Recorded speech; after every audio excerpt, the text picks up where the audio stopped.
is fantastic. All right. Good morning, everybody.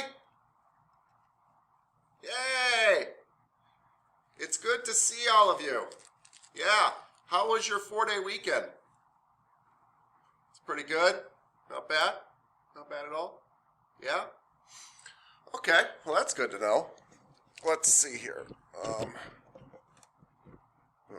Just trying to get set up here. Let's do a little morning gratitude, and then we'll get into chapter 2 of the trail guide. The shoulders. Absolutely fascinating. Okay. Let's see. Sorry. I'm just getting my camera set here. Miss Stanley, what are you grateful for today?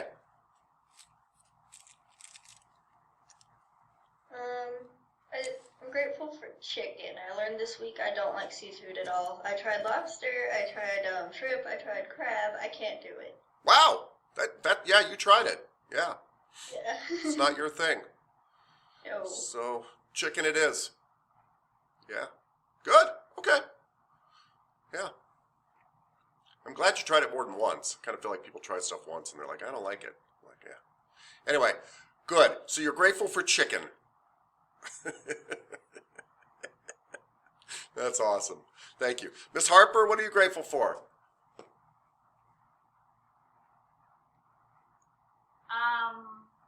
I'm grateful that I'm still here. I'm not quitting.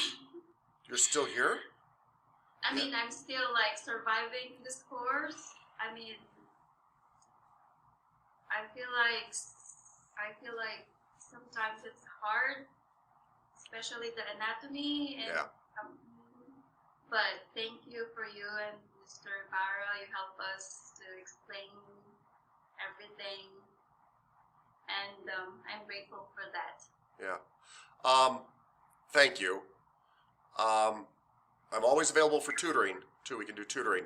But, by the way, you should thank yourself. I can actually see how much time you guys spend online, and I hope it's okay to share that you spend probably twice as much time online as 90% of the class. So, you are really, really working hard.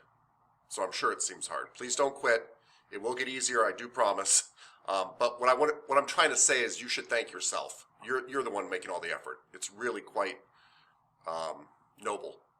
So, yeah. But yes, let me know if you need tutoring or whatever. And you're doing fantastic, by the way. I know you're like working your buns off, but you're doing fantastic. Yeah, it's going great. All right.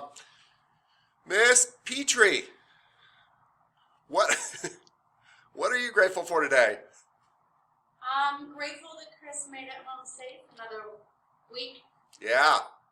Yeah, it was a rough one for him. So it was a really hard week for him. So I'm glad that he's home safe and happy and enjoying his coffee this morning. Oh. I know, right? I'm also grateful that I don't have puppies. Love them. Glad I don't have one. Had to babysit one over the weekend. Yeah. Glad I don't own puppies. Yeah. We had one when my daughter was at home, and when she moved out, it was her dog, and we just said never again. We put a new door in without a dog door. It took us a year to get the hair out of the house, and I love animals, but we were just like, we're done. Yeah. It's a child. There's nothing wrong with that, but it's like having a child. He was like having a toddler. Yeah. A little troubled toddler. Yeah. Yeah. Yeah. The up all night, the bathroom, and Yeah. out. Yeah. Trying to figure out his routine. Yeah. Yeah.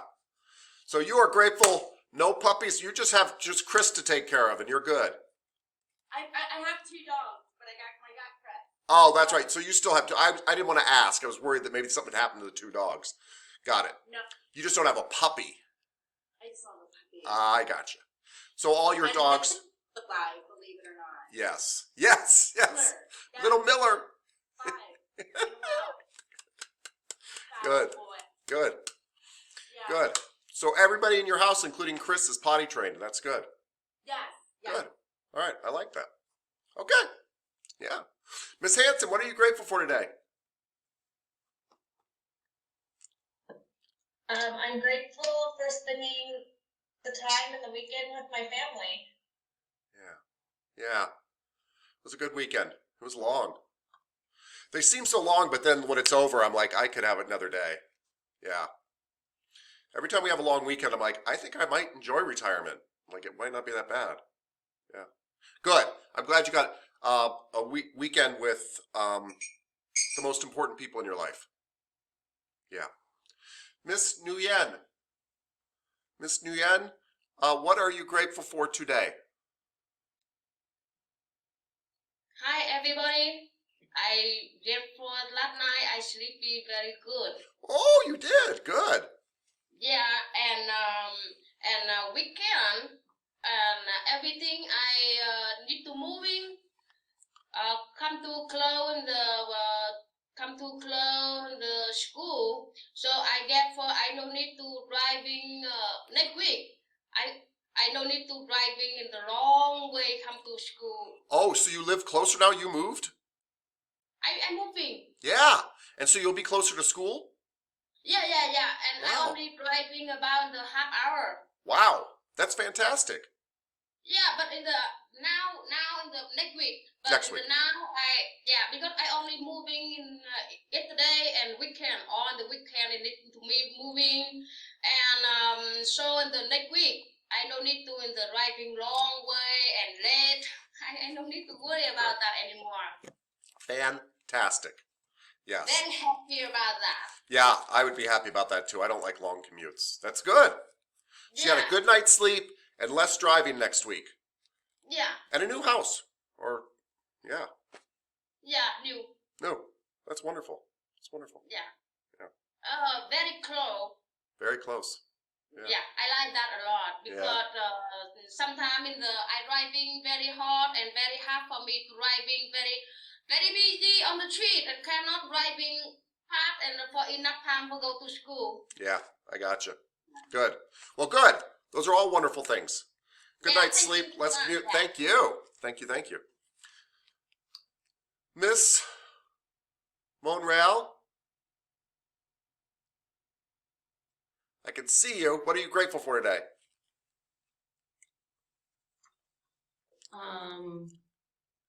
I'm kind of grateful, partially grateful. I was very proud of myself last night because I figured out how to take my test on my phone. I am technically challenged. Wow. And I was a big girl and did it by myself without asking kids.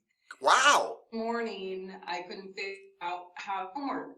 So I had to rush into school and do it. So that's why I'm partially grateful. Got it. And Understood. maybe if they do it on your phone, maybe you could show me. Or somebody else, please show me. Yes, how to do it on your phone? Yeah. I've never done it on my phone, but I bet one of your classmates can. Yeah. Yeah. And by the way, you got a few more, all of you, by the way, got a few more points So great. right than you think you did if you saw my comments on your test, because there were some errors in the test. And so, even though I fixed them, once you've opened the test, it gives you that version. So, anyway, so I went through your test all manually and made sure to give you back points for things that you got right. Yeah. So that was about 2 to 5 points for all of you, depending on what it was. Anyway, good job. Yes. Miss Yanez, what are you grateful for today? I'm grateful for my sister. She came over the other day and brought me Starbucks. We haven't seen each other a lot now that I'm in school, and she works out of school, so it's kind of like our schedules are off, so it's nice to be able to get together. That is nice. Very cool. Yeah. Just love that you're close to your sister. That's great. Miss Felix Osuna, what are you grateful for today?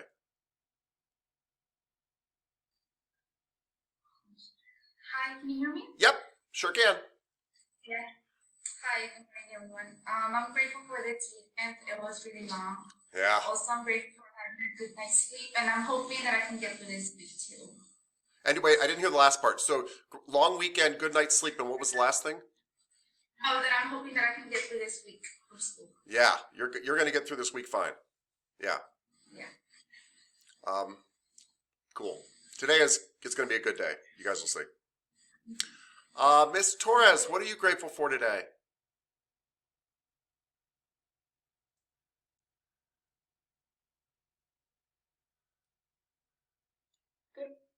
morning, everyone. Well, today I'm grateful for another day, of course.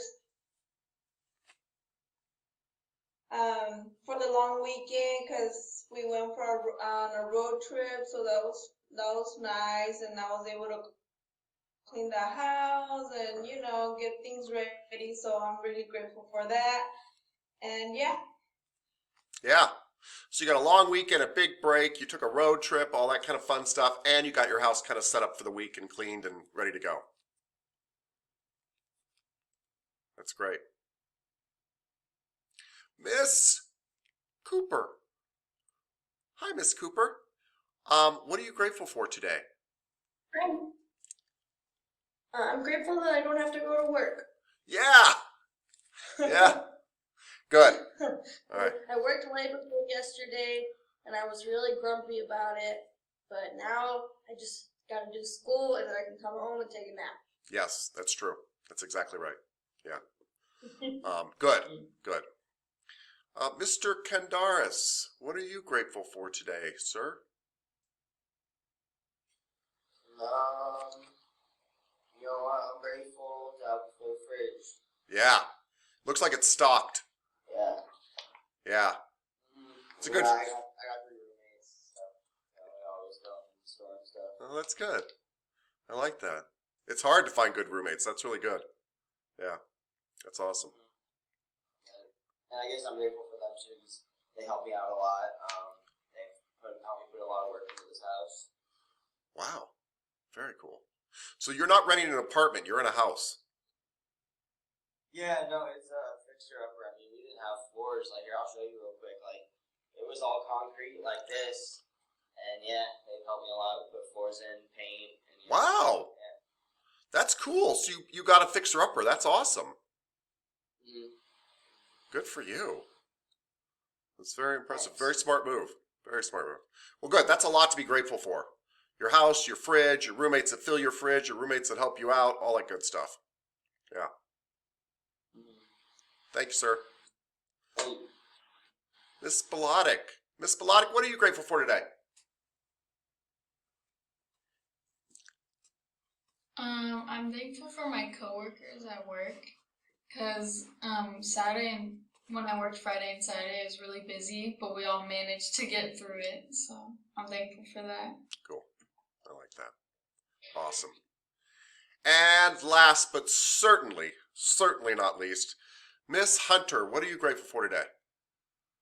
Hey, good morning. Good morning.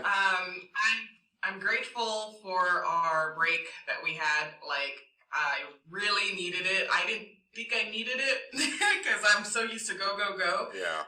But when I was forced to just sit and relax, then I was like, this is nice. Yeah. And like you said, now it's like, man, I could have used another day. Yeah. Yeah, but it gets kind of addicting after a while. Yes. Yeah. Yeah. Very cool. I hope it's okay to share this, but I was very impressed with you, Miss Hunter. I made comments on Miss Hunter's homework, which she did very well on, and she chose to resubmit all the correct stuff based on my comments and stuff. I just thought it was a very classy act. Do you need me, boss? Yeah. Nope. Cool, thanks. We'll be here at 10. Cool. Okay? Cool. I was going to text you. Better that way, yeah. Sorry, my boss walked in the room, and I always like to make sure. She was telling me that the news is coming in today to see how we're doing school online and stuff. Anyway, but yes, so my hat's off to you, Miss Hunter. Sorry, I didn't mean to get sidetracked there in the middle of giving you a compliment.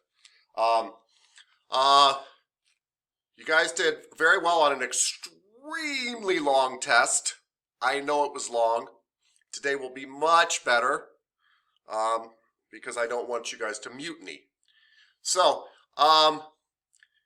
do we have any, by the way, questions or about the homework that I have not addressed? Because that easily could be the case. I can think of one, by the way.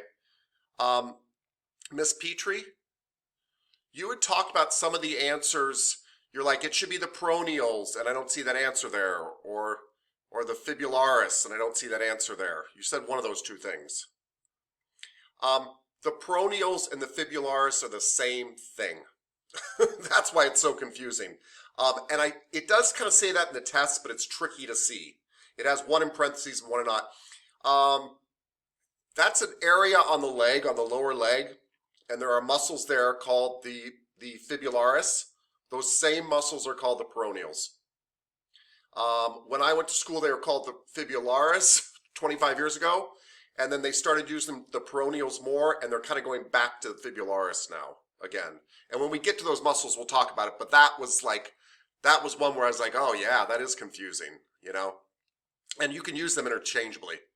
There were some downright mistakes on the test, like the heart was not labeled the heart, and that one everybody got wrong because everybody knew what the heart was, and so we gave those points back.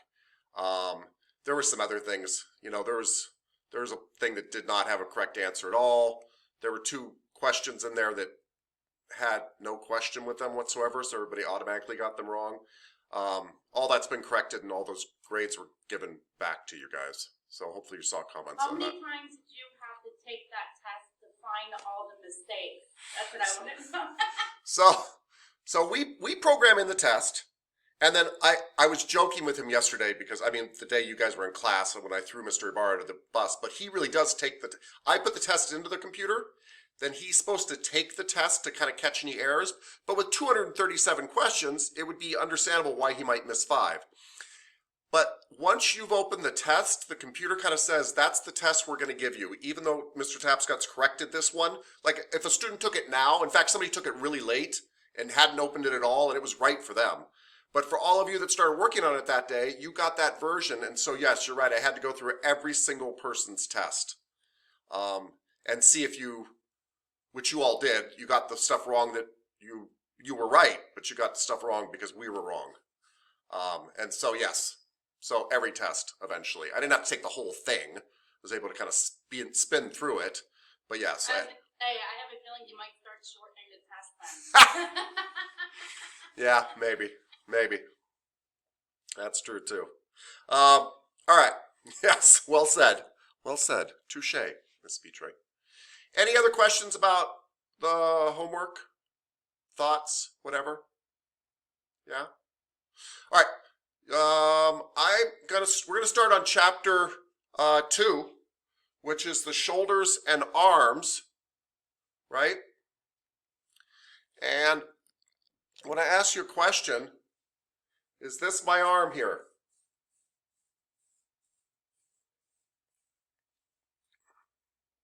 Thank you, Miss Hunter. It's not my arm.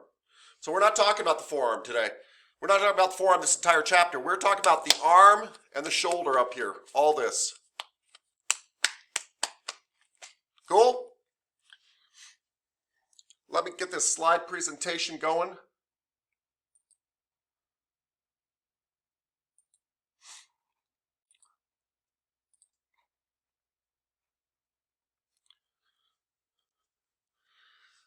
All right. You should all be seeing a guy climbing with rope over his back and his skin pulled off his back so you can see his muscles right now. And it should say number 2, shoulder and arm. Is that what we see? Good. Cool. All right. So this is kind of the fun stuff, and this is what I said we would get to where we're dealing with less material but dealing with it more deeply. So we won't be all over the place. And we're going to tie back in some of the stuff that you've started learning. When I said, hey, don't worry, we'll talk about abduction and adduction and all that stuff again, and we're going to make sense of it. That was just kind of an overview that we did with you. So now we're going to start putting all this knowledge back in. So I think today is going to really help start to make sense of things for you. Once again, I encourage you to ask questions. I encourage you to be brave enough to say, I just don't get it, even though I think I should get it, because you're going to help somebody else get clarification too. That's always good. And you help me as a teacher too, because I quite often don't teach things right, you know? Okay, so let us go to slide number 2. This is a topographical view of the human body. Topographical view just means the surface. That's all it means. That's all it means. And what they're trying to get you used to is bony landmarks sticking through the skin. Things that you might might be able to tell where the bones are underneath the skin. Bumps that are identifiable on the skin, bony landmarks. You all have this exact picture in your book. I suspect there will be test questions on labeling some of this stuff. Not 237 test questions, but some on labeling this thing. I want you to kind of find some of this stuff on your body. So if you look at the picture of this guy's back, this bald man's back, find where it says spinous process of C7. It's kind of towards the top. It's the third thing from the top labeled. Yeah, that is the bump on the back right below your neck. Spinous process of C7. It's extremely important, by the way, because we use it on clients all the time to find out where their neck is, essentially. And I know you can find out where their neck is, but let me explain a little bit more in detail. The spinous process of C7. C7 means cervical vertebrae 7. So,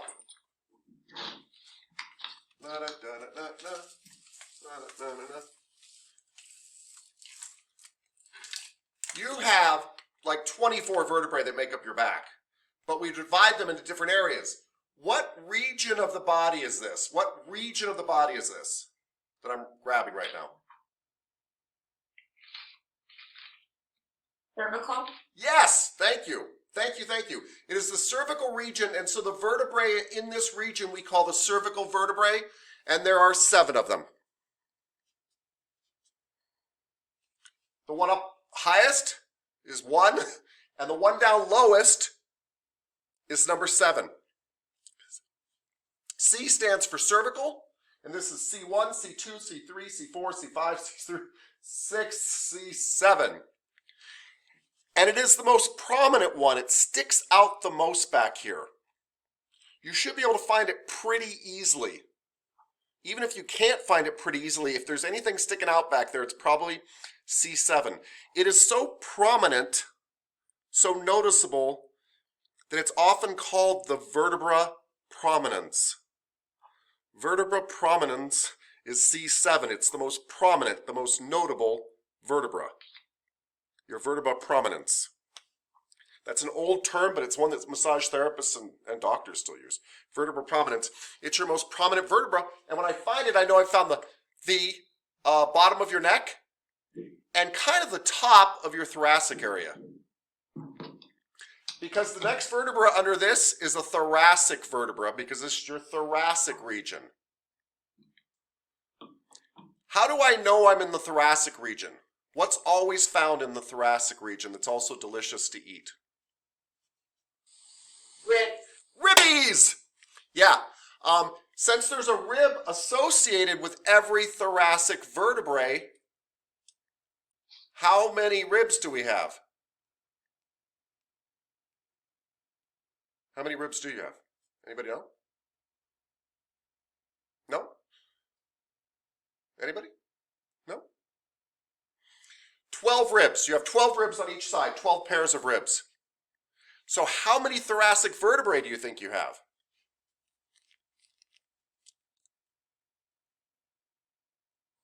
12. 12. Exactly. Exactly. So you've got 7, they're all vertebrae, by the way. We just call them different stuff. But you've got 7 cervical vertebrae and 12 thoracic vertebrae. So if this is cervical 1, or C1, but that's what the C is for, cervical 1, cervical 2, cervical 3, cervical 4, cervical 5, cervical 6, cervical 7, which is also C7, which is also vertebra prominens, the most prominent sticking out vertebra. The next one is T something, thoracic something. What do you suppose this one's called? Thoracic what number? T1. This is T1. We start over again. And you go T1, T2, T3, T4, T5, T6, T7, T8, T9, T10, T11, T12. I lost count there, so I had to move my finger around a little bit. But that's your 12 thoracic vertebrae. I bring those up because it's going to tie into this section. Now, really quickly, and you don't have to remember this next part because we'll do it later, but underneath there, what region is in your low back? Right underneath your thoracic region. What region is in your low back? Lumbar? Lumbar region. Yep, and there are 5 lumbar vertebrae. So, what do you suppose the first one is called? L1. Thank you. And what do you suppose the last one of the 5 is called?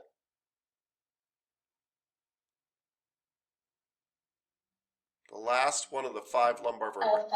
L5. L5, exactly.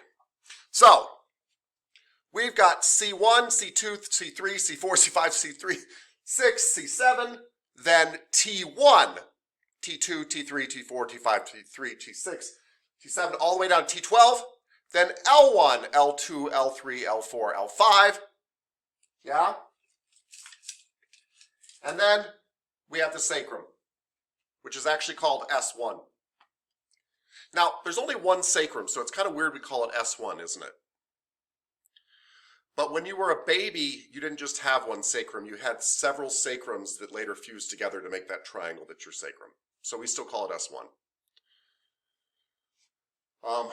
So,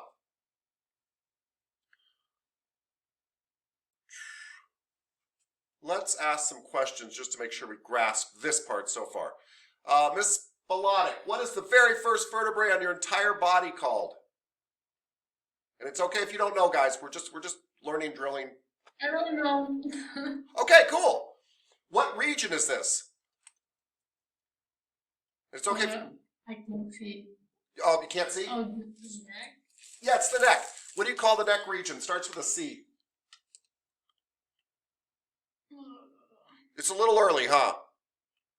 It's okay. Yeah, Would you like me to come back to you? Because I'm happy to. Mhm. Cool. Miss Hunter. Yeah, don't stress anybody. I want learning to be fun. It's totally okay. There's lots of times I'm like, I have no idea what you're talking about. I tuned you out for the last 10 minutes. That's fine. Miss Hunter, what is the very top, tippity top of your whole body vertebrae called?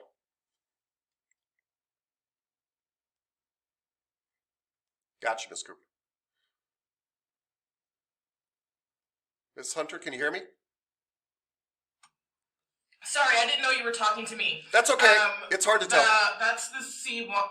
C1. You are exactly. Cervical what? Yes, you're exactly correct. And the C stands for cervical. You just said it. Thank you. This is C1. Cool. So the next one would be what, Miss Hunter? C2. Yes. And by the way, I'm not trying to talk down to you guys. This is how we learn. What would be the next one, Miss Hunter?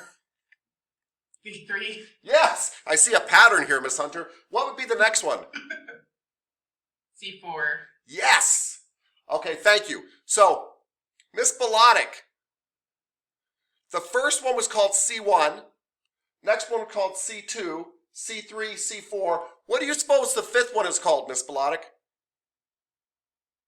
C5. You're exactly correct, madam. And what's the 6th one called? C6. Yes. And what's the 7th one called? C7. Yes, you're absolutely right. And then we're done with the cervical region. Yeah? Cool. Mm-hmm. Thank you. Thank you, thank you.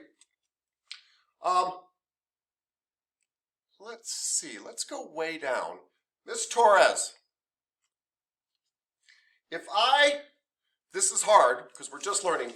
If I go all the way down the body, all the way down the spine, so I pass the cervical, I pass the thoracic, and I'm in the lumbar, and there's 5 lumbar vertebrae, and I'm on the very last one. What is that called? The last vertebra of the whole spine, basically. The last lumbar vertebra, there's 5 of them. What's the last one called? It'll be L something, L and some number. What is it, Miss Torres? What? L24? That was actually really good. You did some very hard math there. She is exactly right, by the way, that is vertebra number 24. But since we call them by their name, and they're in the lumbar region, so they're lumbar vertebrae, and there's 5 of them, what would the last one be called? Shankle. L? Oh, What'd you say?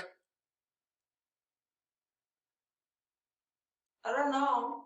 Okay, well, the first one's called L1. What do you suppose the last of the 5 are called?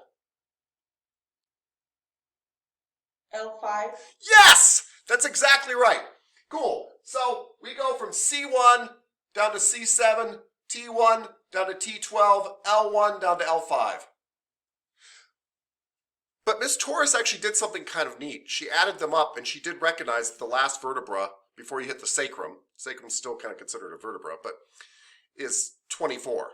But it's in the lumbar region, so we call it L5. We don't call it vertebra 24. But you could, I guess. Cool? All right. This will matter later. We will go over bones more later and come back to this. I just want you to kind of start thinking about where we're at. Remember, the most prominent vertebra is this C7, the bottom of your neck. Vertebra prominence. Cool. Some of the bumps that you see on people's backs, kind of in the middle of their back, are their thoracic vertebrae sticking out. That's in the picture there too on this gentleman's back. There's something there that's labeled inferior angle of the scapula. Don't worry, we're going to go over the bones and this will make more sense too. What does inferior mean? The word inferior? Yes, Ms. Cooper.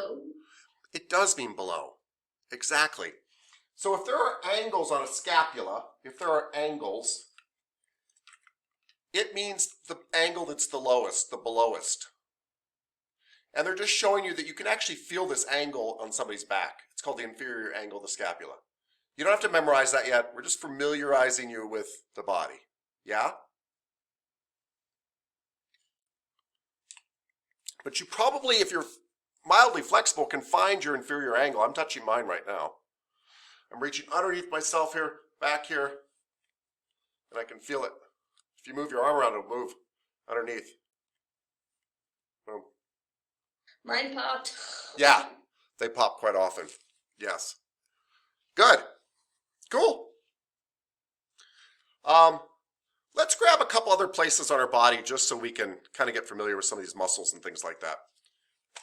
That is your deltoid. Yeah? Touch your deltoid. Do it for me. You can do it. Thank you. This is my biceps brachii. This is my triceps brachii. Yeah? Under here is my latissimus dorsi, and there's some stuff kind of right on your ribs here that feels like ribs but kind of a little bit meatier. That's your serratus anterior.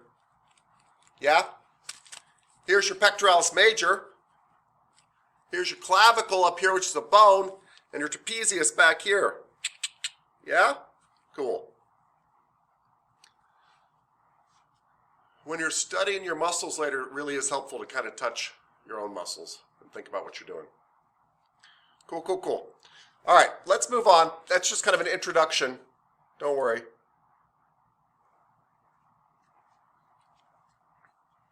So when you're exploring the fascia, which is really just the skin on the human body, some of the stuff that you might do in this area is use bear walks or skin rolling to kind of feel through the fascia, see what's attached to things, before we even go down in deeper. Yeah?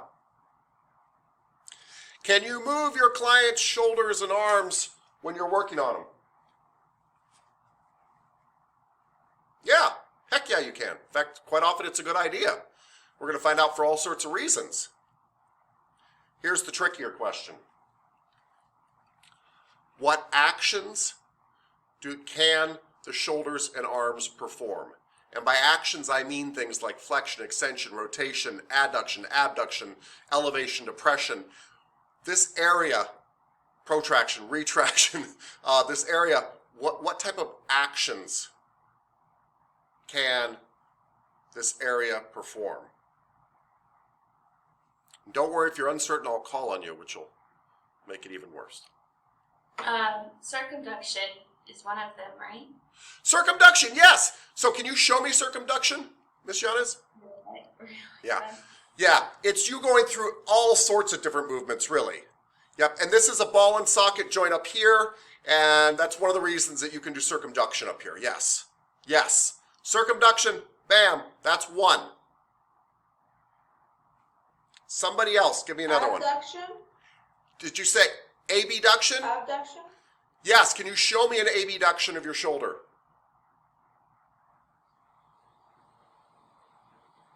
Yes, she just did this. Sorry, I just did two movements, but she just did away from her body. That's an abduction. Can somebody else give me another one? She set you up for this next one. An abduction. An adduction, because if it abducts, it's got to come home someday, right? We're going to come back to the body. So these two things happen on the outside of my body, going out to the side, and we just did circumduction, this craziness thing that Miss Yana has pointed out, and then we did abduction, adduction, like I'm flying like a bird. Cool. Can somebody else besides the three people who gave me this answer give me something else it can do?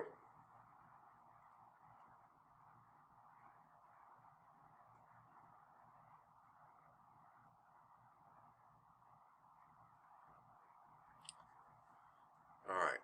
Let me call on somebody. I'll just ask you. Mr. Kandaris.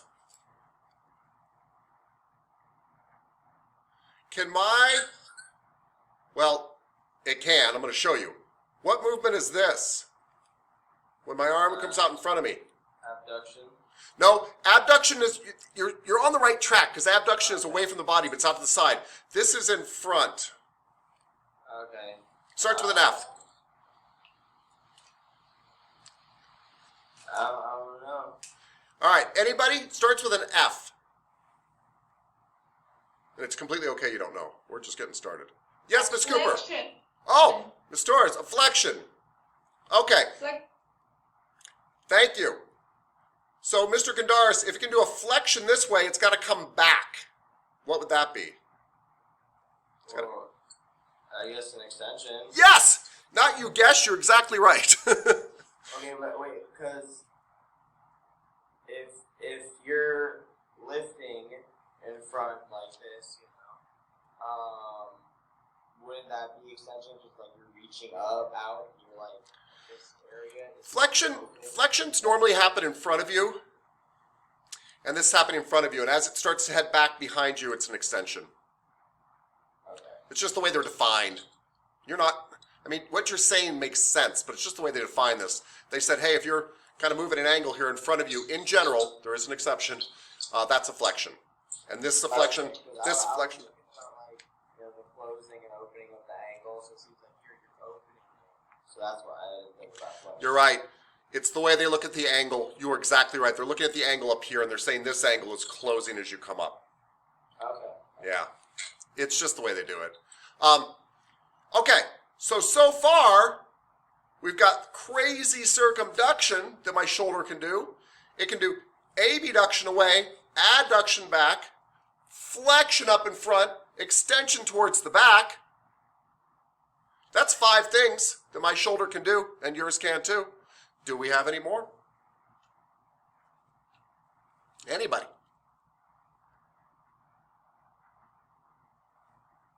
Rotation. Rotation. Yes. If I turn my shoulders in like this, Miss Hanson, what's that called? It's a rotation. But I'm turning them inwardly. By the way, that's one of the things that is called an inward rotation. But also, I'm turning it towards the midline. So it's called a...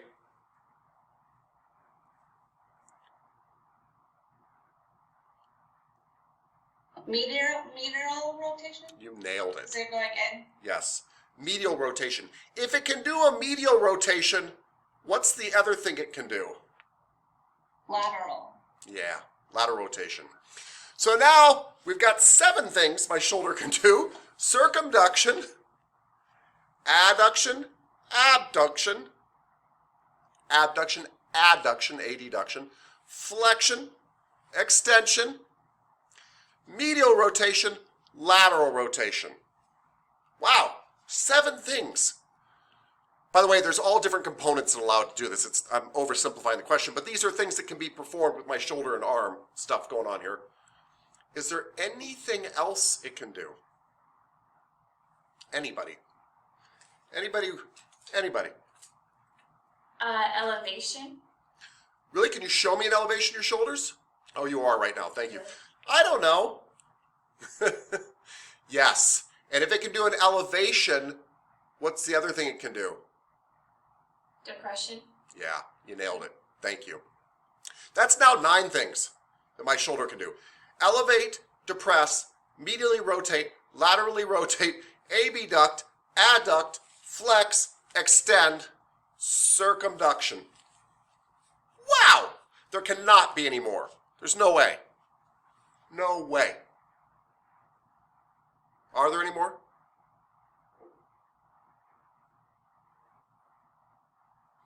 Fractured. Wait, what'd you say, sir? Fractured. Fractured? You could break it, right? Yes. All right, you can. You can do all sorts of stuff. I wouldn't call that a normal movement. That's a movement being imposed on you. But I like that you've got an open mind. Are there any other movements you can perform without screaming?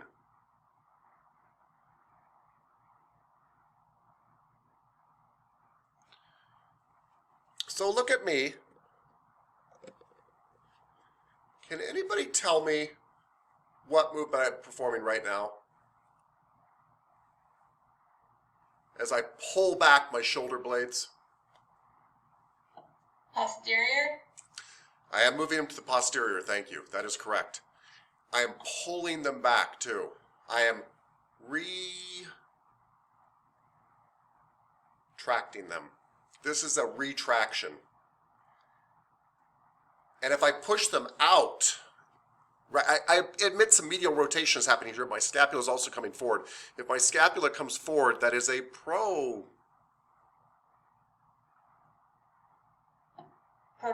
protraction, thank you. So they can retract and protract. They can medially rotate, laterally rotate. They can elevate, they can depress, they can flex, they can extend, they can abduct, and they can adduct, and they can circumduct. I don't think there's any movements left. This is unusual. This is unusual for a part of your body to be able to do. For example, my elbow can flex and extend. That's it. There's no other thing my elbow can do. I can carry it to other places and move it around and flex and extend. But all it can do is flex and extend. Unless it gets fractured, like Mr. Kandaris is saying, then it might be able to abduct or adduct, but it'd be a very bad situation. So my elbow can flex and extend, that's it. My shoulders can elevate, depress, protract, retract, medially rotate, laterally rotate, abduct, adduct, flex, extend, circumduct.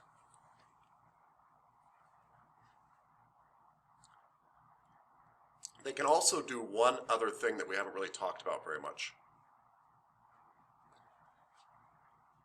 What happens if my arms are horizontal and they come together? What do we call that? They're horizontal and they come together, or go apart, but come together like a seal.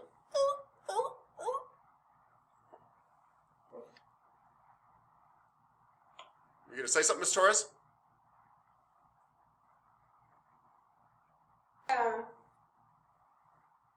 Is there is it an adductor? Like Is it a what? horizontal adductor? Yeah, you nailed it. Ms. Torres, you nailed it. I am Is it a horizontally adding back to my... adductor? No. Yeah, it's a horizontal adduction. I'm adding it back to my body, but I'm out horizontal. So they call this a horizontal adduction. If this is a horizontal adduction, what's this?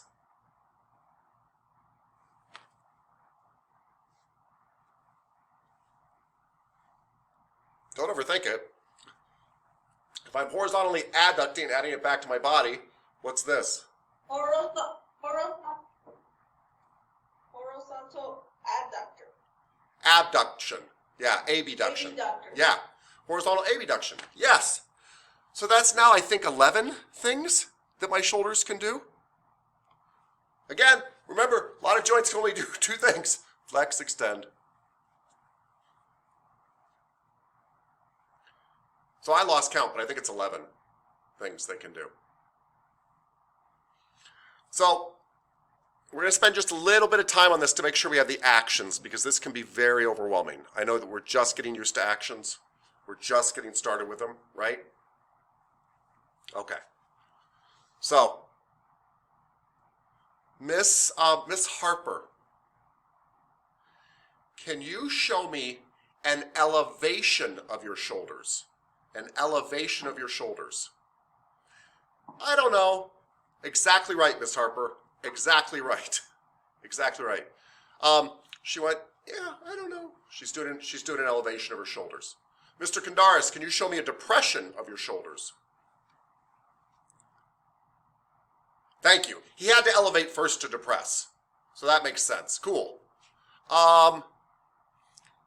Miss Hanson, can you show me a retraction of your shoulders? That's kind of hard to show.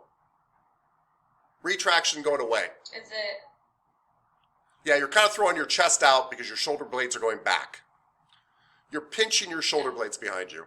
You're retracting them. You're pulling them back. Yes, thank you. Who is that? You're not in the picture. Oh, Miss Nguyen. So this was pulling back was a retraction. Can you show me a protraction of your shoulders?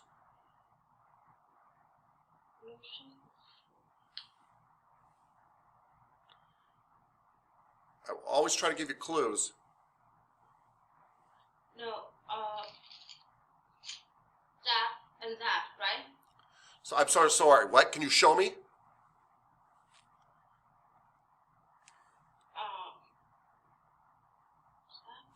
No, it's your shoulder blade's coming forward. That's all. So this is protraction. This is retraction. We don't think about it, but we do it all the time. It's just we don't exaggerate it like this. Yes. Protraction, retraction. Like when you retract a statement, you pull it back, right? Here. Protraction, retraction. Good. Thank you. Miss Monreal, can you show me a flexion of the shoulder?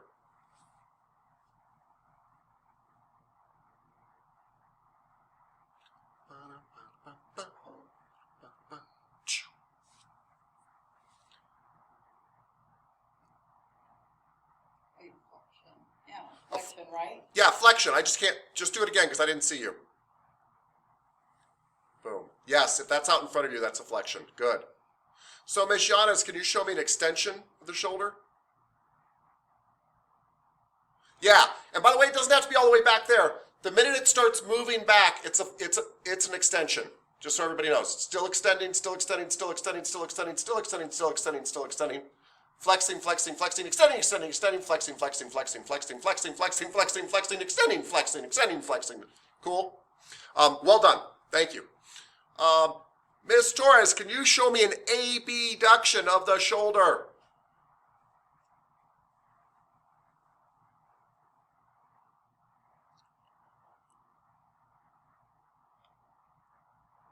Abduction of the shoulder. Thank you. Perfect. Boom. Arms out. Boom. Abduction. Boom. Karate Kid. Cool. Ms. Cooper, can you show me an adduction of the shoulder? Add. Adduction. Adding back to the body. Yep.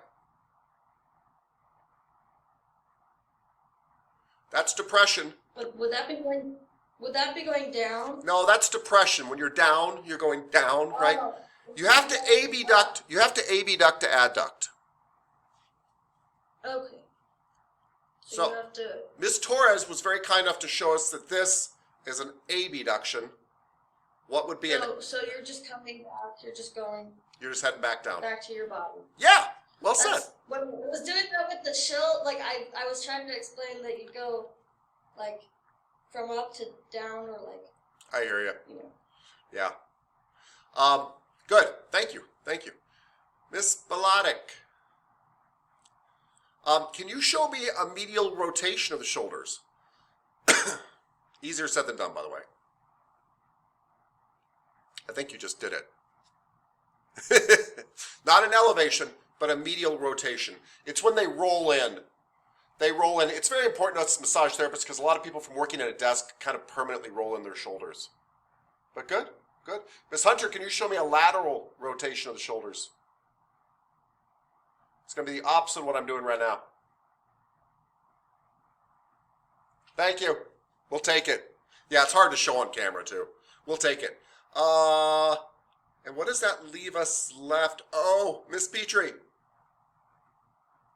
Actually, somebody else disappeared too. But anyway, Miss Petrie, can you show me a horizontal adduction? Horizontal. Thank you. Adduction. Bam.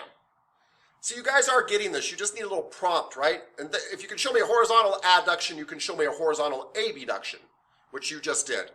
Beautiful. Lovely. And Miss Stanley? Where did you go? I see you on there. Oh, good. Miss Stanley, can you show me a circumduction? Circumduction of the shoulder. Thank you. Beautifully done. Craziness, right? Awesome. Okay. So again, I don't expect you to have all this because you don't yet. But you're starting to. And this will all make more and more sense as we go through individual parts of the shoulder. What I wanted to first impress on you is that the shoulders are crazy, crazy dexterous, meaning they can do lots of different stuff. Whereas a lot of parts of my body can only do a couple things, your shoulders can do all sorts of stuff. And that's because we use them to manipulate objects in space. We take a can of soup off the counter, bring it down to the table, flip it over, open it up, turn it the other way, flip it back, put it over here. We can do all that kind of stuff with our shoulders and arms because they're highly dexterous. They move in lots of different ways. Any questions on that so far? And again, it's okay if you don't have all the actions yet. You're just learning. Okay.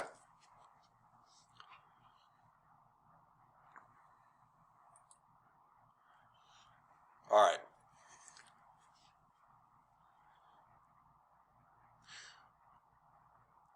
Bones of the shoulder and arm.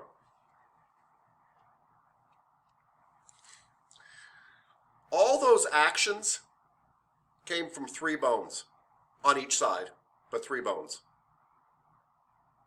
3 little bones. There are 3 little bones that make up your shoulder and arm.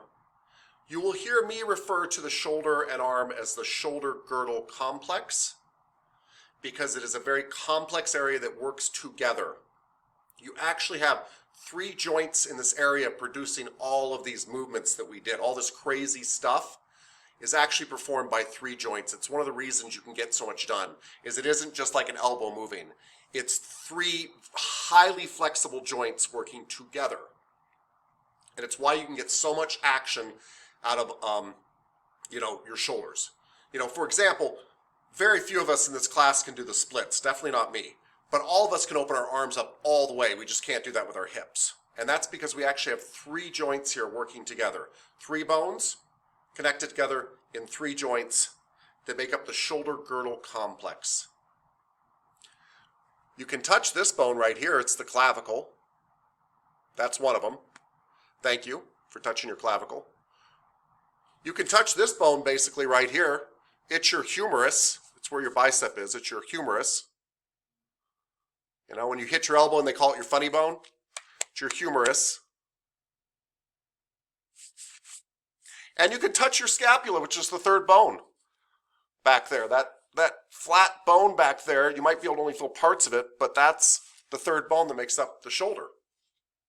So we've got the clavicle, the humerus, and the scapula. 3 bones that make up the shoulder girdle complex. The most articulate, the most dexterous part of the human body. Able to perform more movements. I don't care how flexible other parts of your body are. This area can outperform any area when it comes to flexibility. When it comes to getting my arm all the way from over there to all the way back here. it's kind of amazing if you think about it. So I can put my arm back here and I can bring it almost, I can almost circle my head with it.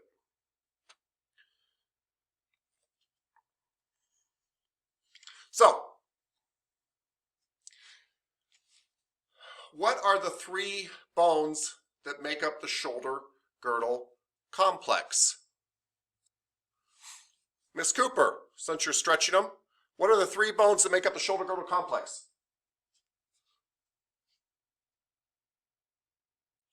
What did you say? You said the shoulder girdle complex? Yes. That would be the clavicle, the humerus, and the scapula. Perfect. Absolutely perfectly done. Yep. Cool. Awesome. I love it. Miss Nguyen, what are the 3 bones that make up the shoulder girdle complex, or the 3 bones that make up your shoulder and arm? What are the 3 bones? 3 bone in the Humerus, yes, scapula, scapula, and clavicle. clavicle. Fantastic. Thank you so much. Yeah. Mr. Kandaris, what are the 3 bones that make up the shoulder girdle complex? Clavicle, scapula, and humerus. Thank you. Said it with a little style. Clavicle, scapula, and humerus. Miss Bolotic, what are the 3 bones that make up the shoulder girdle complex? The clavicle, scapula, and the humerus. Cool. Thank you. Thank you, thank you, thank you. So I want you guys to think about this. We attach stuff to our body with joints. You know, kind of like my forearm is attached to my upper arm here, my humerus, with a joint here, my elbow. We attach stuff to our body with joints. The only joint that attaches your entire shoulder girdle complex to your body is where the clavicle meets your rib cage here, your sternum. Where the clavicle meets the sternum. That's the only thing. Now, you've got other stuff holding your shoulders on, otherwise they just break and fall off. But the only joint that is connecting your humerus and scapula and clavicle to your body is this connection between your clavicle and your sternum here. This spot right here. And you can touch this connection, essentially. Where there's this little dip down here, if you kind of go over the right and you push, or the left and you push, you're running into the head of the clavicle, and you're kind of running into where it hooks into the sternum, and it's sensitive. And if you move this around, you can even feel it move a little bit. You can kind of get between it if you play with it a little bit. It's in there. Ooh. Ah, yeah. Okay. This part's important because it will make your lives a lot easier. We name joints. This isn't just the joint here in front of me that I can poke that's on my chest. That's not a good name. We name joints like we name street intersections. Let me explain. When you guys come to school, the main intersection out here is Bell and 29th Avenue, correct? And if I said Bell and 29th Avenue, you'd know I meant that intersection and no other intersection, assuming we're talking about Phoenix, right? And if I said 29th Avenue and Bell, you would know I meant that intersection. It wouldn't even matter which direction I said those 2 things. You would know I mean where these 2 places meet. Where Bell Road and 29th Avenue meet, we're calling that Bell and 29th Avenue. That's the intersection. Well, we kind of name joints that way. So this middle part here is my sternum, right? You all got a sternum? If you had a brother, he held you down when you were a kid and he banged on your sternum, made you say the alphabet and weird stuff like that. Your sternum. We've all got our clavicle, right? This joint here, this joint, anybody want to try to pronounce what's in the slide? Or do you want to hear me say it first? Be very brave. This joint. The sternoclavicular joint. Bam! Yeah, you nailed it. Yeah, and basically what she said is the sternum clavicle joint. But remember, we make everything sound like a Harry Potter movie. It's the sternoclavicular joint. But she just said the sternum and the clavicle, the place where they come together. It's the sternoclavicular joint. Sternoclavicular joint. So this is one of the joints of the shoulder girdle complex. The shoulder girdle complex that's made out of 3 bones. Miss Petrie, what are the 3 bones that make up the shoulder girdle complex? The humerus, the clavicle, and the scapula. Humerus, clavicle, and scapula are the 3 bones that make it up, and we just found out one of the joints. It's the sternoclavicular joint. And that's the only joint that attaches it to the body.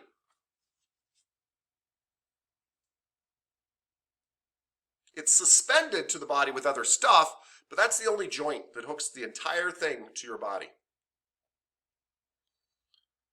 Yeah? Cool. All right.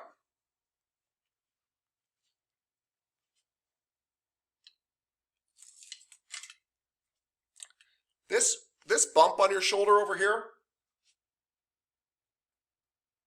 is called your acromion process. We'll explain that in just a minute. I really will. But it's called your acromion process. And this is your clavicle. Can somebody tell me what this joint between your clavicle and your acromion process is called? Or let me say this, can somebody tell me what the joint between your acromion process and your clavicle is called? They're the same joint, by the way, but it's helpful if you start with acromion. The joint between the acromion process and your clavicle, which is right up in here. Anybody want to take a stab at this? Somebody new? Anybody? Is it the What? Hold on. Who's talking? No, nobody's talking. Say it again. Was that you, Miss Hunter? It was like a supra in something. I just know it was a supra something. Well, look on the slide. You are right, by the way. You're in the right area. I know where you're headed. But it's going to be something that talks about the joint between the acromion process and the clavicle. Just like Bell and 29th Avenue, right?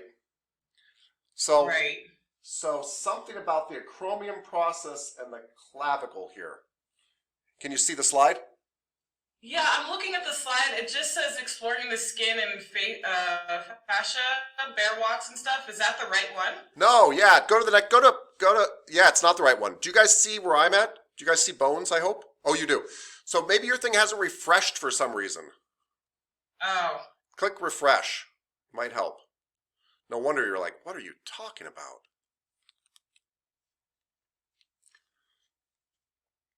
Did we lose you now?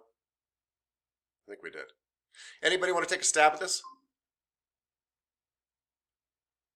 Oh, there she is. Miss Hunter, is it refreshed? Yes, no, maybe?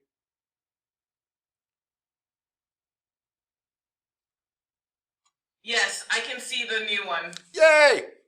So what's this joint called that goes between the acromion process and the clavicle?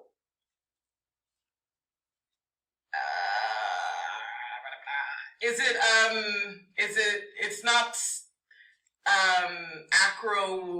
Yes. neoclavicle, is it? Yes. Yes. Okay. You basically just took the 2 words and shoved them together like Bell and 29th Avenue. Okay. Right? It's almost like you're saying acromion process and clavicle, but you want to shorten it a little bit, so you say acromioclavicular joint. Okay. Acromioclavicular joint. Acromioclavicular joint. Yes. Cool. Yeah. Very cool. So this is the this joint up here is sternoclavicular, and this is acromioclavicular. And we're really just naming where things come together, which will make more and more sense later. It really will. Is that when people say you tore your AC? No, they mean your anterior cruciate ligament, which is in your knee, and we'll get to that. It was a good guess. I don't know much about sports. Yeah, no, it's good. We're going to find out why people tear it so often too. It's an athlete's worst nightmare. Yes, it is an athlete's worst nightmare. It might be the end of their career. Yeah. Now, when you hear that one, and that person was in your football pool or whatever, you can forget it. Yeah, I literally watched one of my friends tear his own ACL. He was trying to cut so hard into the grass, and he planted weird, and just boom, done, dropped. Yep, it's always when they plant and turn. Knees do not like lateral movement like that. Yep, that's exactly what happens. It's very sad for your friend, but well described for us. Yeah, cool. All right. Okay, so let's review some stuff. Yeah? Yeah? Cool. All right, Miss Hanson, what are the 3 bones that make up the shoulder girdle complex? Clavicle, humerus, and scapula. Yeah, clavicle, humerus, and scapula.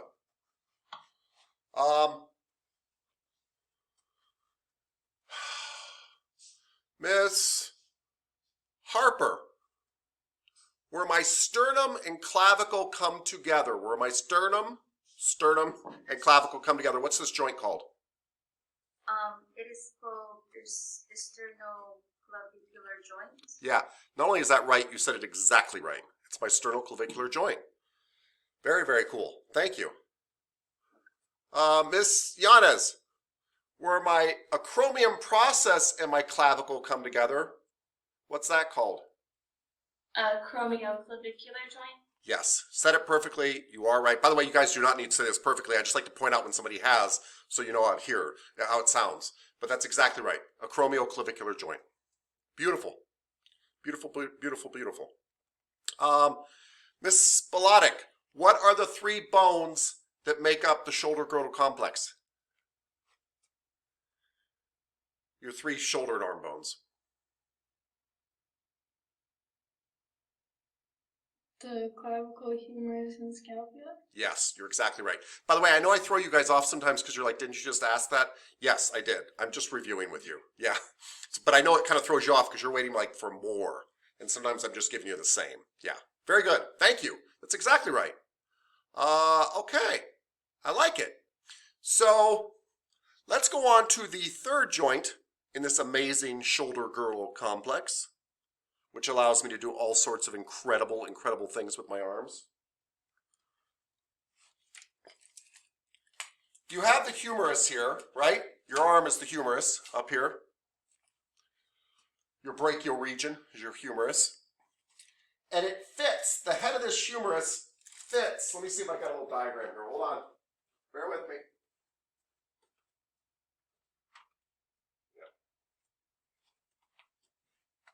Ha! Humerus. Yeah? It has a ball on it, and it fits into your scapula like this. This is why we call this, what do we call this kind of joint? It's a ball and, anybody remember? Yeah, Socket. ball and socket. Yeah, and ball and socket is one of the reasons you can do so many things with your arm, because I can abduct, adduct, flex, extend, medially rotate, laterally rotate. Then the other stuff that was happening that we were doing didn't actually have to do with this joint. I could elevate my whole shoulder blade, depress my whole shoulder blade, protract my whole shoulder blade, retract my whole shoulder blade. Yeah? And believe it or not, your shoulder blade can actually rotate too, but we'll get to that later. Cool! And then we could do a circumduction, which was this kind of, both of them kind of working together to do crazy stuff like this. But anyway, humerus. Humerus fits into the scapula, but it fits into this little fossa. A fossa just means an indent in your body. This is called a fossa. And they call this the glenoid fossa. And that's, don't worry about that too much. We're going to get to that in a minute. But this is the glenoid fossa, and this is the humerus. So since this is the glenoid fossa and this is the humerus, does anybody know what this joint would be called? Glenohumeral joint. Yeah, that's exactly what it would be called. Glenoid fossa meets the humerus. Glenohumeral joint. And if this seems overwhelming, don't worry. You'll know this like the back of your hand soon. It'll be like, yeah. So your actual shoulder joint that we talk about when people are like, oh, my shoulder, they're actually talking about their glenohumeral joint. But we need to know all these different names because we're already learning that the shoulder joint isn't just the shoulder joint, right? It's not just this that moves. My acromioclavicular joint moves and my sternoclavicular joint moves. By the way, all three of these are a certain type of joint. They're not fibrous, right? Fibrous joints basically don't move. Cartilaginous move a little bit like in your vertebrae. Fibrous were in my head. What type of joint is this? My acromioclavicular, and my sternoclavicular joint. What type of joints are those? They have a joint capsule around them.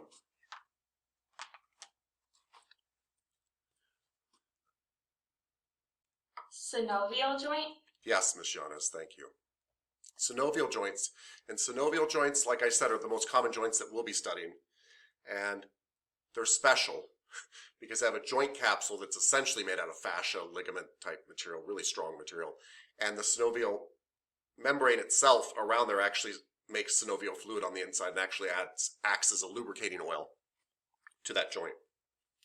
And they're highly flexible joints. They move quite a bit.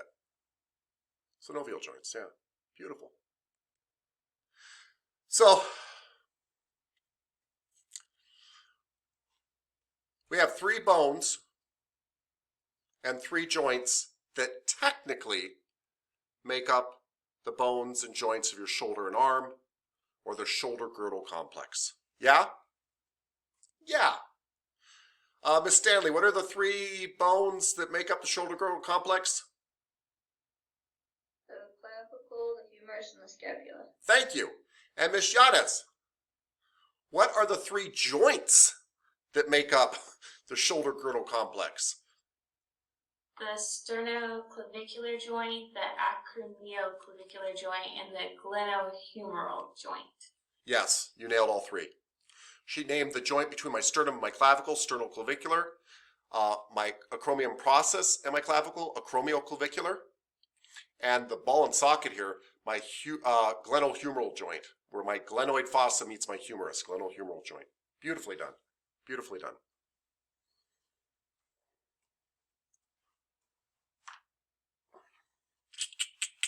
What were you saying about it's being held by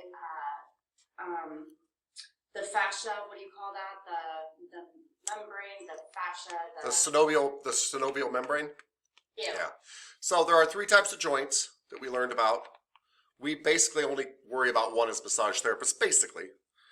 We learned about fibrous joints, which kind of sew your skull together, and they flex a little bit, but they don't really move. Cartilaginous joints, which are the cartilage between your vertebrae, and they don't move a lot either, but we found out you could bend all the way over because you got 24 of them moving a little bit, and that adds up. And then we learned that most of the joints that we're dealing with, in my knuckle, in my wrist, in my elbow, in my shoulder, and all this stuff we just learned about today, are called synovial joints. Synovial joints actually have like a balloon around them. A balloon of synovial membrane is what it's called, and it makes synovial fluid, which is kind of the oil that lubricates these joints. And believe it or not, I've got a tiny little synovial membrane around this little sternoclavicular joint, tiny little one around here, and a much bigger one around my, ball and socket joint, my glenohumeral joint.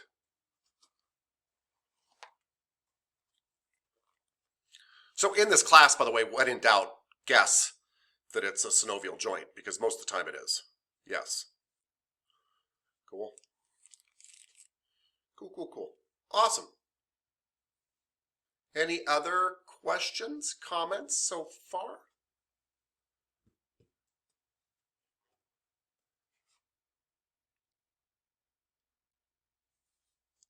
So far I've thrown a lot of stuff at you, but some of it was a little bit of review about actions, which we're going to go into again tomorrow and all that kind of stuff.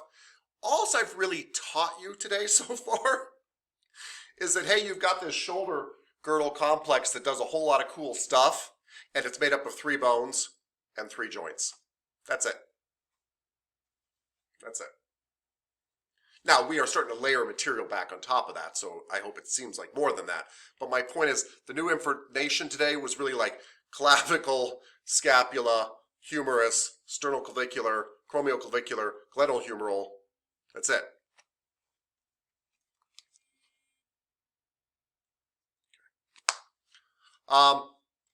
Questions about that? Is there anything on the slide that maybe I haven't addressed? Makes you wonder a little bit, maybe?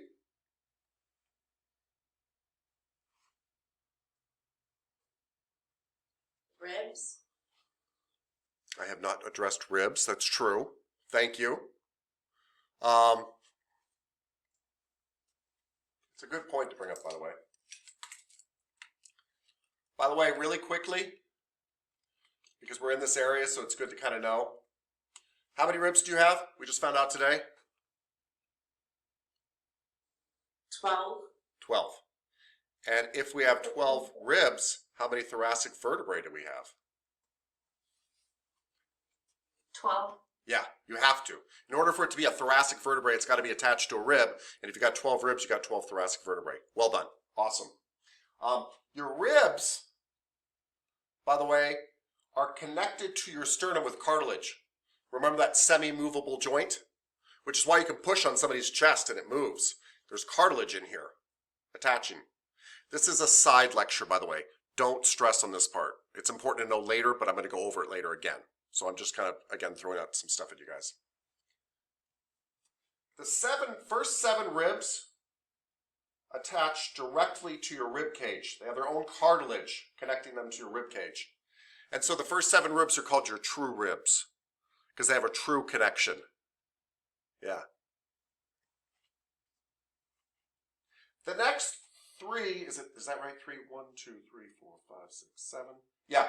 The next 3 ribs, 8, 9, and 10, actually connect into the cartilage of the 7th rib. And so they call them false ribs. It's just the way they talk about this stuff. They're not really false. They're real ribs. But they don't have their own connection to the rib cage. And so they're called false ribs. The last 2 ribs, ribs 11 and 12, they don't connect into the sternum at all. They're not really shown on this slide, and they don't connect into the sternum at all. And they're called floating ribs because they're floating back there. They're hooked to your spine, but they're floating back there. They kind of protect your kidneys, and it's actually fairly easy to break them. So you got 7 true ribs, 5 false ribs, and 2 floating ribs. That just kind of give you some backstory in ribs. Don't stress about that yet. Don't worry. So far, all I want you to know, clavicle, humerus, scapula, sternoclavicular, acromioclavicular, glenal, humeral. 3 joints, 3 bones. Is there anything else on the verbiage on the slide that I haven't explained? I explained shoulder girdle complex. It's formed by 3 bones.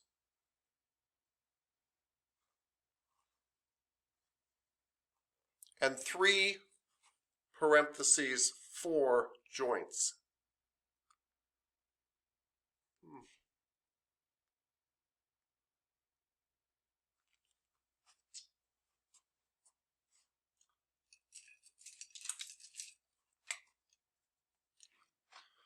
A joint, technically in anatomy, is defined by 2 bones coming together. That's a joint. That's the way they define it. 2 bones coming together.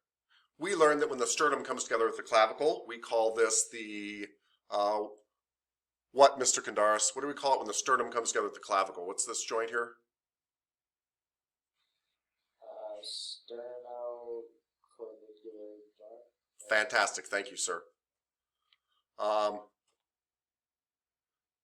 Awesome. And we found out when the acromion process comes together with the clavicle, we call that what, Miss Nguyen?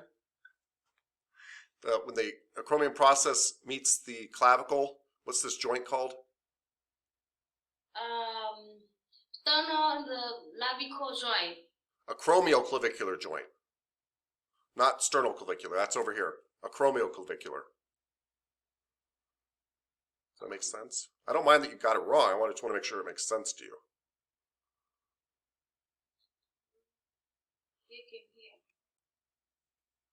Yeah, so it's out here more. Yeah. So Here, right? the acromioclavicular is here. The sternoclavicular is here because the sternum and the clavicle come together. This is the acromion process and the clavicle coming together, so it's acromioclavicular. I'm not leaving you, by the way. I'm just turning the air out of the room.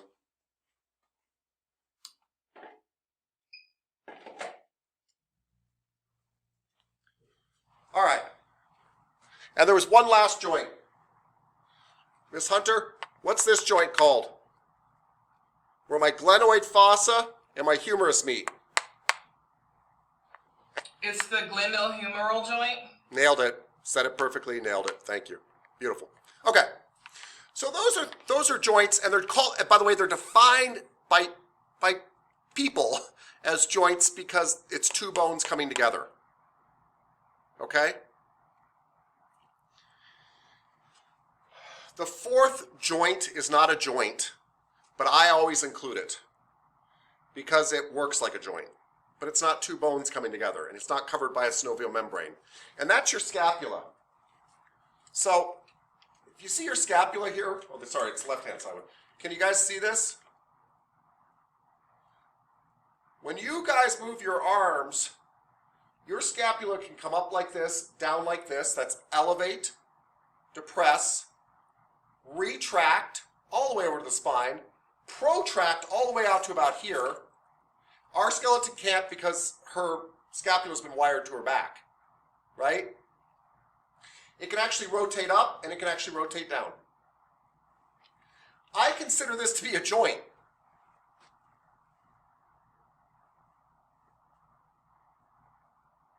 I call it the scapulothoracic joint. It's the scapula interacting with the thoracic region. Scapulothoracic joint. And I think that's a very legitimate thing to call it. When I discuss this with other massage therapists, it makes sense to them. It's not a crazy thing.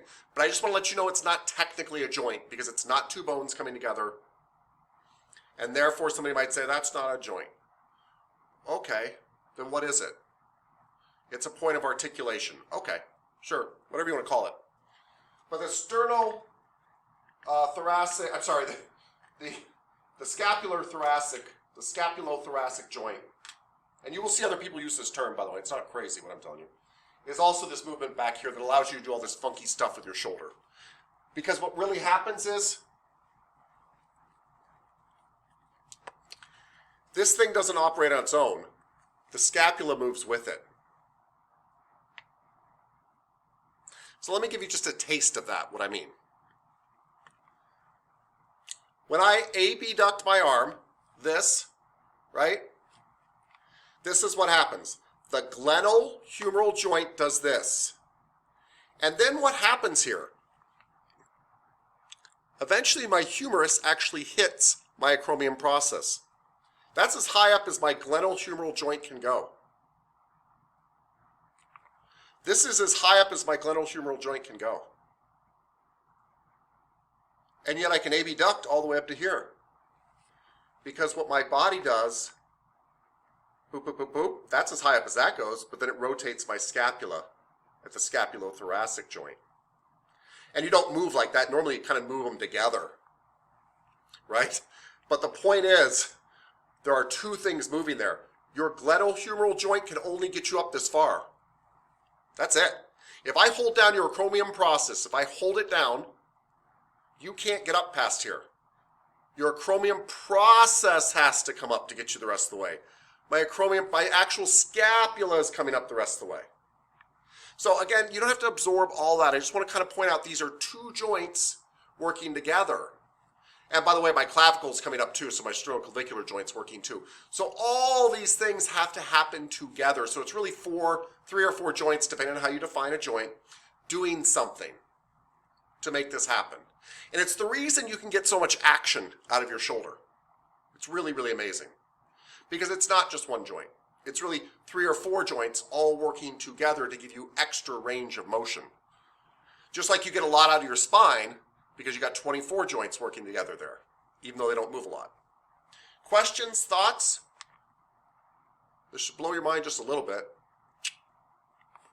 Just a little, wee little bit. You actually run into your own bones, right? And this was one of the questions on the homework that you all actually answered very thoughtfully about like what might get pinched in here. And people said nerves. Some people said supraspinatus, which was really smart because your supraspinatus runs right up here like this, and it can actually get pinched in its own little joint on the very bone that it's pulling on. All these can cause all sorts of shoulder problems. Kind of cool. All right. So let's review really quick. Yeah? Ms. Hanson, what are the 3 bones and 3 joints that make up the shoulder-girdle complex? You have your clavicle, humerus, and scapula, and then you have your sternoclavicular, your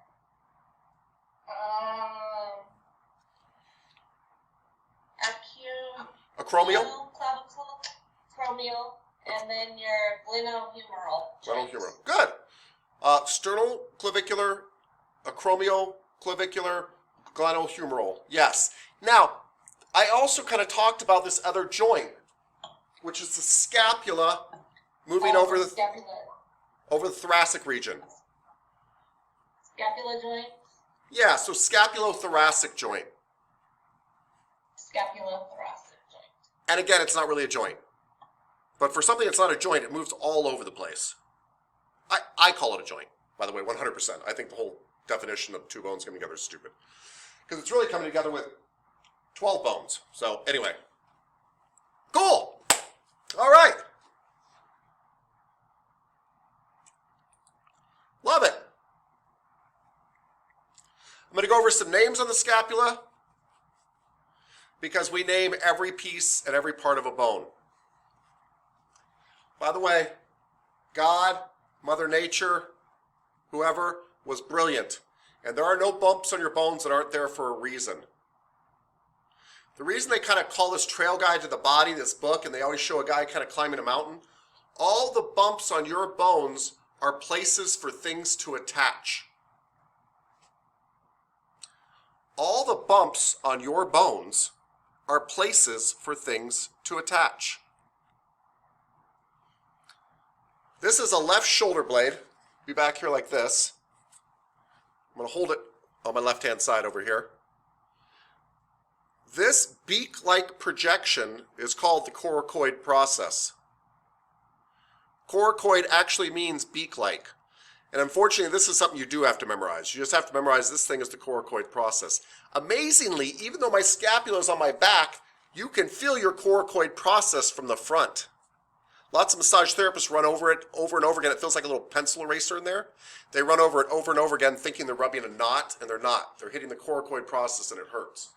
But you can actually feel the coracoid process from the front of the body.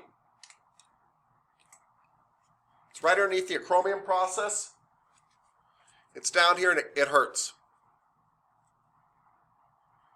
Way out there on the edge. You have to kind of feel around. It feels like a tiny eraser under there. That's about the best I can describe it. And it doesn't feel good. Anyway, coracoid process. This thing sticking out to the side here that I said was your shoulder pad, that's your acromion process. This actually meets your clavicle. If my finger would be the clavicle right here, coming in front.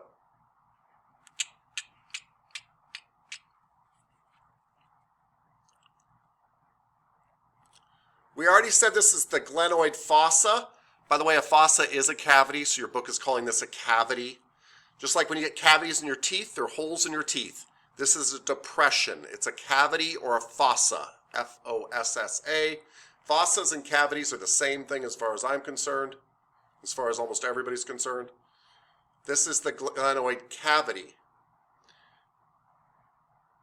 Well, there's a little bump on top of it, a tubercle.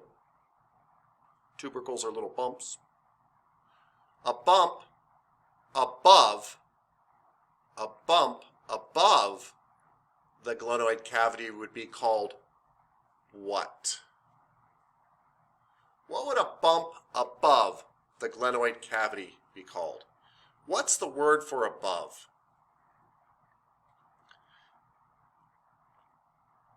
Superior. Superior. So this is the supra, which means above, glenoid tubercle. You, by the way, should all be able to see a picture of everything I'm saying right now. You should be looking at a slide that says this. But this is the supra glenoid tubercle. The tubercle found above the glenoid cavity. I make a big deal out of this word supra because we're going to use it a lot, supra and infra, and if you kind of memorize some things, you don't have to memorize everything. If you know this is the glenoid cavity, the tubercle above it is the supraglenoid tubercle. The tubercle underneath it is the, what was the word for underneath? Miss Cooper told us today. Infraglenoid tubercle. Thank you. By the way, I'm not just trying to throw out random stuff. Again, we're going to find later that muscles attach to these things. That's why I'm pointing them out to you. Don't worry about what muscles you have. Don't even go there. But the point is these bumps are not just bumps. We're not just trying to teach you bumps so you can sound cool. So, if you think about it, this scapula has borders to it. Just like if it was a state. This is my left scapula. So this border is the most medial border. What do you suppose they call this border?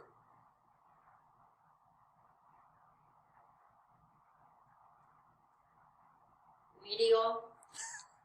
The medial border. What do you suppose they call this border on the outside?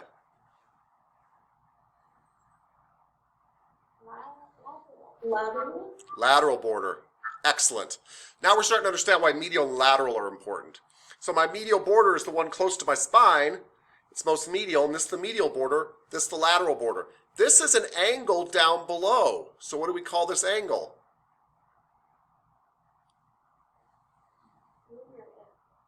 Inferior angle. You're exactly right. Thank you. Inferior angle. It's the angle down below. Inferior angle. Very cool. Hey, there's an angle up on top. What do we call that? Superior. Yes. So, as you're starting to notice some of this stuff, once you kind of get used to superior and inferior, medial and lateral, it starts to become like, oh, okay. In fact, just a couple of years ago, I never heard of this notch here, ever. But I already knew what it would be called once I found out there was a notch there. It's a notch on top. So what's this notch called?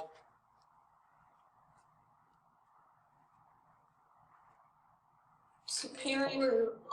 Superior notch. It's the notch on top. Yeah. That's a nice thing with like Dr. Seuss. Yes. Yes.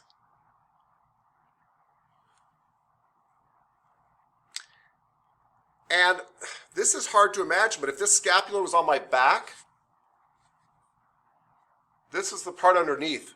The book is showing you the part underneath. They're showing you as though you're looking through somebody's chest. So the part underneath is a big fossa. It's a cavity, right? But it's underneath. What do we call trains that go underneath the ground? Subways. Subways, because sub means under. So what do we call this?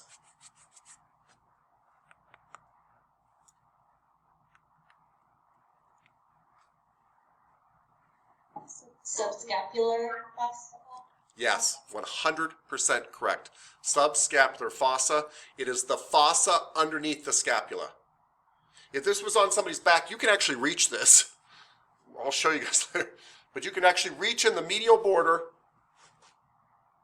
reach underneath it, lift up, and you are actually touching in the subscapular fossa. Because, I had a massage therapist do that. She was like, "Can you put your arm this way?" yep, she's getting your arm to pop up your scapula for you. It was from your class. It's from the class? Well, no, because when I mean more when I was an esthetician, we traded. So Got like it. a massage. But it was somebody from here. Facial, yeah. So. Yeah. They would do that because I teach almost every massage therapist do that for a lot of reasons. But anyway, you're going to find today when you're working on your partner, you want to try to find the medial border and the inferior angle.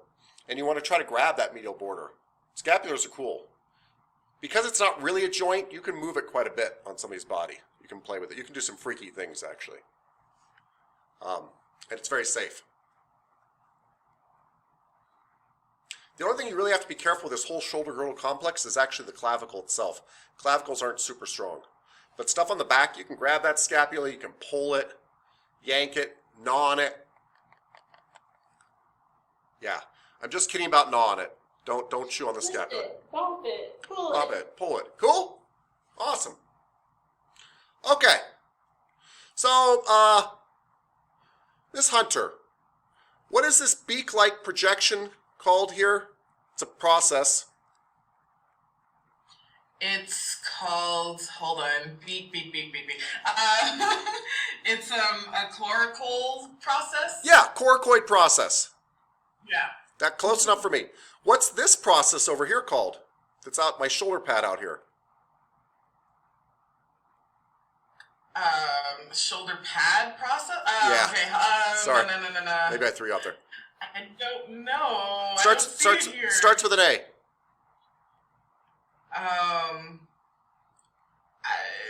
Acroclavicular? Acromion process. Acromion process. I think your slide hasn't updated again. Oh, acromial. Okay, I got you.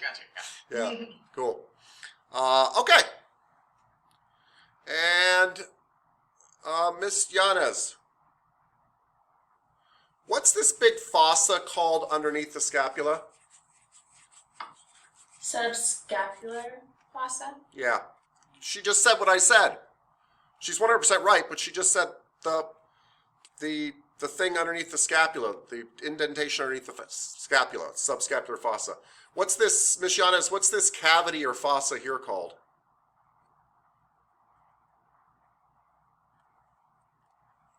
The glenoid cavity. Yeah, Or fossa. glenoid cavity. What's this bone here called? The humerus. Yes. So what's this joint called? The glenohumeral joint. Yes, beautiful. Glenohumeral joint. Yeah, it's beautiful though. I knew what you meant because you basically said glenoid fossa meets humerus. Glenohumeral joint. Yeah. Cool. Let's go to another slide. We're just going to look at the scapula from another angle. So all they've done is they've flipped the scapula around. They have flipped the scapula around. So this was the way you'd feel it on somebody's back. If you could tear the skin off somebody's back, which is probably not a good massage technique, but whatever.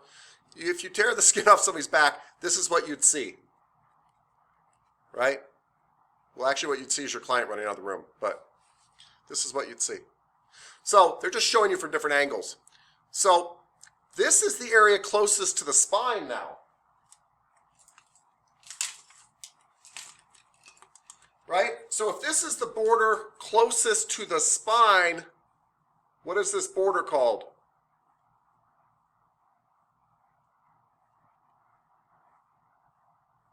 Medial border. Thank you, medial border. Which makes this border what? Lateral. Yeah. Border. And what's this angle down here on the bottom? Inferior angle. Yep. So what makes this angle here up on top? Superior angle. Yes. Thank you. Now, I know we think of spines as being these things that kind of poke out on your back, right? We think of our skeleton and its spine. But basically anything that pokes out and kind of has a long ridge to it, we call it a spine in anatomy. So this is called the spine of the scapula. It's a part that sticks out, and you can feel this on people. In fact, many massage therapists, when they come massaging up somebody, think this is the top of the entire scapula, and it's not really. There's more stuff up here, but they're not used to finding this. They find this, and they kind of feel like that's the top of the scapula. The spine of the scapula actually turns into the acromion process, which is helpful later, because if you find somebody's acromion process, you can find their spine. If you find their spine of the scapula, you can find their acromion process. This is a bony landmark trail, an anatomy trail like your book talks about.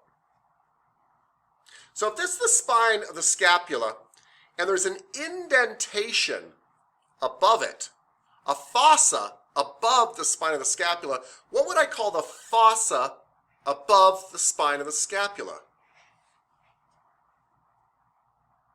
Are you talking? Superior notch. Well, that is this. Thank you. Superior notch. You're right. You're in the right area. What do I call the fossa above the spine of the scapula?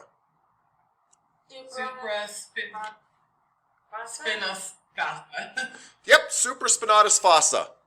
Or supraspinous fossa. Both are correct. Supraspinatus, supraspinous fossa. The fossa above the spine of the scapula. So what's the fossa called below the spine of the scapula?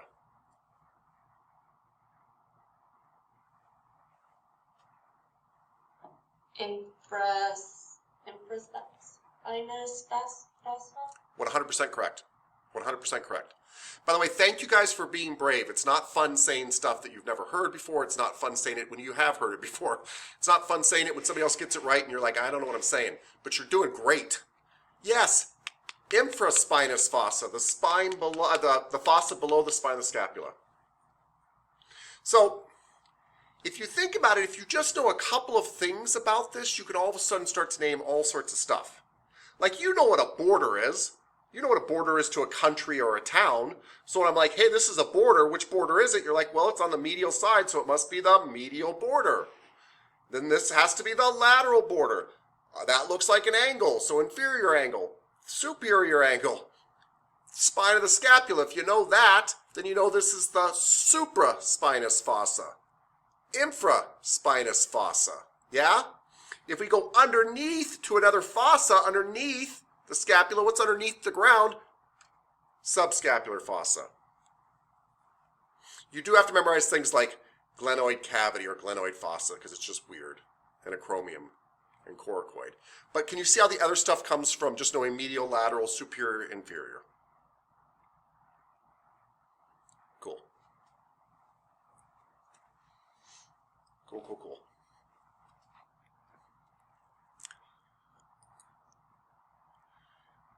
All right, so